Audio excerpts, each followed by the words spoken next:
এদিকে ২১ August grenade হামলা মামলায় বিএনপির ভারপ্রাপ্ত চেয়ারম্যান তারেক রহমান সহ অন্যান্য আসামিরা খালাস পাওয়ায় আনন্দ মিছিল হয়েছে। বগুড়ায় আনন্দ মিছিল করেন বিএনপি নেতাকর্মীরা। রোববার শহরের নবাববাড়ি সড়কে জেলা বিএনপির কার্যালয় থেকে আনন্দ মিছিল বের করে তারা। মিছিলটি শহরের বিভিন্ন রাস্তা ঘুরে দলীয় কার্যালয়ের সামনে এসে শেষ হয়, পরে সেখানে অনুষ্ঠিত হয় সমাবেশ। এদিকে টাঙ্গাইল ২ আসনের সাবেক সংসদ সদস্য, সাবেক উপমন্ত্রী ও বিএনপির ভাইস চেয়ারম্যান আব্দুস সালাম পিন্টু মুক্তি পাওয়ায় টাঙ্গাইলে মিষ্টি বিতরণ করা হয়েছে। রোববার শহীদ মিনারে জেলা বিএনপি নেতাকর্মীরা মিষ্টি বিতরণ করেন। এ সময় নেতাকর্মীরা বলেন, মিথ্যা মামলা দিয়ে ফ্যাসিস্ট হাসিনা সরকার আসামিদের জেলে আবদ্ধ করে রেখেছিল।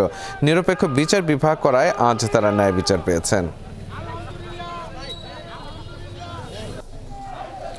মেহেরপুর বড় বাজার থেকে রাতে আনন্দ মিছিল বের করা হয়। মিছিলটি শহরের প্রধান সড়ক ঘুরে আবারও সেখানে শেষ হয়।